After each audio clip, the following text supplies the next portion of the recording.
ও most probably আরেকটা important বিষয় আমি বলতে ভুলেই গেছি। ক্রিউকাটংয়ে যে রাস্তাটা খুলে দিছে, এই রাস্তাটা খুলে দেওয়ার পরে আপনি একটু যদি কর্নারিং পারেন আগে থেকে, যেমন ধরেন এই যে আমার এই জায়গাটা ফেভারিট এবং এই জায়গাটা অনেক লিন হই, পাহাড়ে যখন যাবেন অবশ্যই আপনাকে জানতে হবে ইঞ্জিন ব্রেক কিভাবে করে। অ্যাপ্লাই করলেই হয়। অনেকে দেখি পাহাড়ে যাওয়ার জন্য আলাদা করে নিয়মাবলী লিস্ট। আসসালামু আলাইকুম ডিয়ার ভবঘুরেবাসী, মিরপুরের লাভ রোড থেকে আপনাদেরকে স্বাগতম। কেমন আছেন আপনারা সবাই? আশা করি সবাই ভালো আছেন এবং সুস্থ আছেন। ঢাকা শহরে অনেক আগে এবার শীতের আগমনী বার্তা দিয়ে দিছে।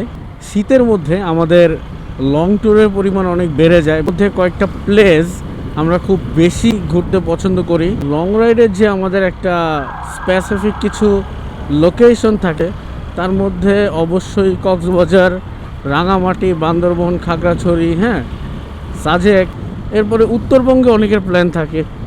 তো আমি যেই টপিকটা নিয়ে আছি কথা বলতে চাই সেটা হচ্ছে, আমরা ইদানিং দেখতেছি যে ক্রিউকাটংয়ে যে রাস্তাটা খুলে দিছে, এই রাস্তাটা খুলে দেওয়ার পরে একটা বিশাল হাইপ তৈরি হয়েছে ওইখানে বাইক দিয়ে রাইড করার, এবং এই হাইপটা কাকতালীয়ভাবে এত বেড়ে গেল এই জিনিসটাও বুঝলাম না।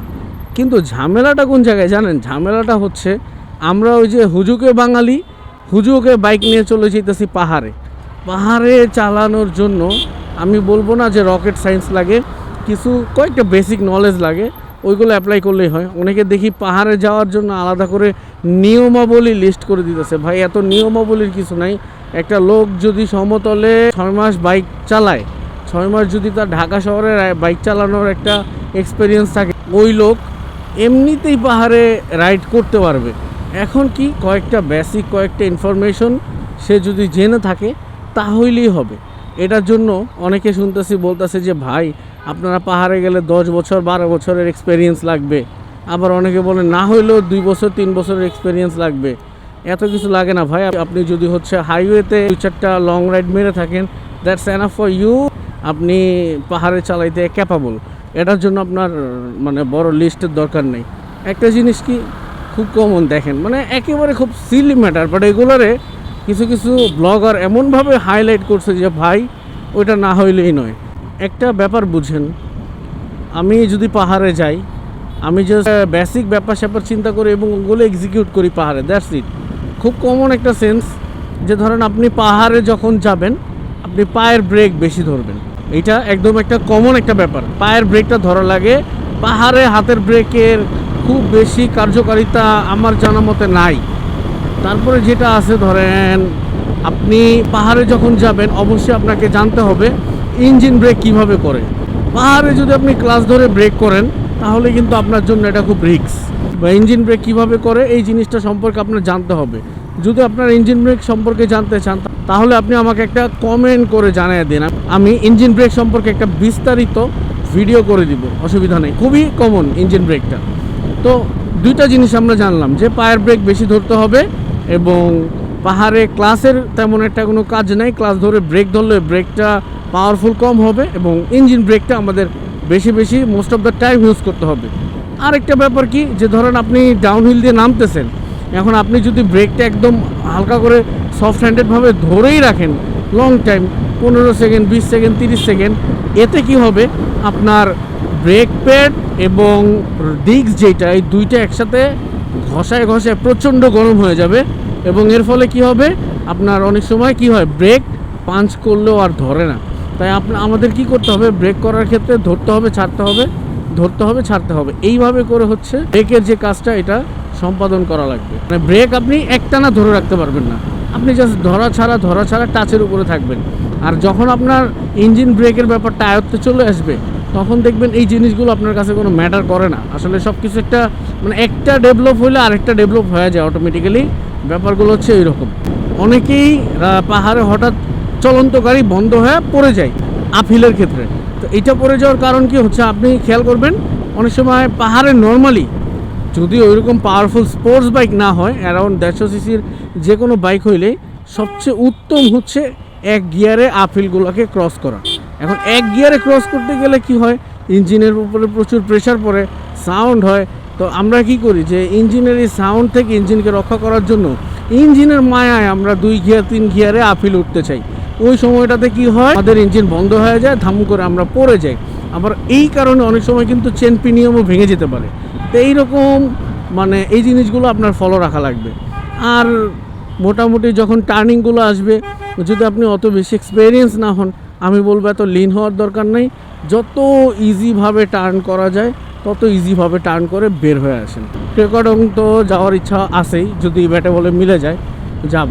তো এই ব্যাপারগুলো হচ্ছে পাহাড়ে খুব ফলো করতে হয়। তা আমি যদি আপনাদেরকে একটু সামারাইজ করে দিই, ইঞ্জিন ব্রেক এটা আপনার খুব বেশি কাজে লাগবে। পায়ের ব্রেকটা মোস্ট প্রবাবলি বেশি ধরতে হবে। ক্লাচ ব্যবহার করা যাবে না যতটুকু সম্ভব। যাক, আপনারা আসলে পাহাড়ে আসলে ওই রকেট সায়েন্সের ব্লগ আপনাদের দেখা লাগবে না। আপনারা বেসিক এই কয়েকটা রুল যদি মেনটেন করতে পারেন, যদি মনে হয় আপনি পারবেন, যে আপনি ইঞ্জিন ব্রেক করতে পারেন, আপনি পায়ের ব্রেকে অভ্যস্ত বা পায়ের ব্রেকটা ইউজ করতে পারবেন, আপনি একটু যদি কর্নারিং পারেন আগে থেকে, যেমন ধরেন এই যে আমার এই জায়গাটা ফেভারিট এবং এই জায়গাটা অনেক লিন হই, ভালো লাগে, ধরেন একটু কর্নারিং যদি পারেন, তাহলে ওটা আপনার জন্য এক্সট্রা অ্যাডভান্টেজ হিসেবে কাজ করবে। ও মোস্ট প্রবাবলি আরেকটি ইম্পর্টেন্ট বিষয় আমি বলতে ভুলেই গেছি, কারণ মাথায় আসে নাই। আপনি যখন পাহাড়ে রাইড করবেন, অবশ্যই আপনার টায়ার প্রেশারটা তুলনামূলক একটু কমায় নেবেন, যদি সাথে পিলিয়ন না থাকে।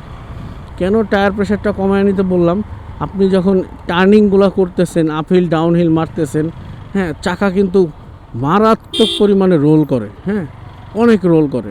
সো আপনি টায়ার প্রেশারটা কমায় নিলে কি হবে, আপনার টায়ার এই যে রাস্তার যে পিচ আছে, এই পিচের সাথে ভালো একটা গ্রিপিং পাবে এবং এইটা আপনাকে আরও ভালো ফিল দিবে।